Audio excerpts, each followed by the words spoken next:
Alasan sebenarnya, Vena Melinda minta cerai dari Ferry Irawan. Artis Vena Melinda segera gugat cerai sang suami Ferry Irawan imbas kasus KDRT yang dialaminya. Dikatakan Vena Melinda, cerai dari Ferry Irawan dilakukan demi sebuah kebenaran dan mencari kebahagiaan yang hakiki. Sebelumnya, aktris Vena Melinda melaporkan suaminya, Ferry Irawan dengan tuduhan dugaan kekerasan dalam rumah tangga.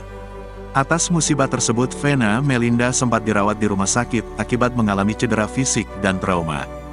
Vena Melinda mengaku tidak masalah jika harus mengorbankan pernikahan demi sebuah kebenaran dan kebahagiaan yang hakiki. Mantan Putri Indonesia tahun 1994 itu menjelaskan bahwa sejatinya pernikahan adalah ibadah.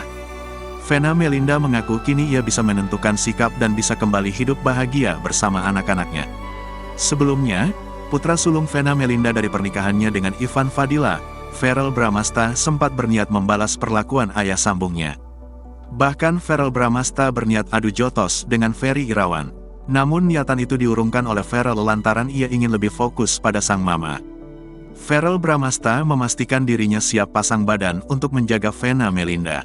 Kalau misalnya aku mau ketemu gitu cuma mau ngukul, siapa aja bisa berantem. Tapi itu kan nggak penting. Yang paling penting adalah mama urusannya selesai, mama aman, mama baik-baik aja, mama bisa kembali bahagia, kembali sehat lagi. Fokus ke itu dulu, ucap Verrell Bramasta.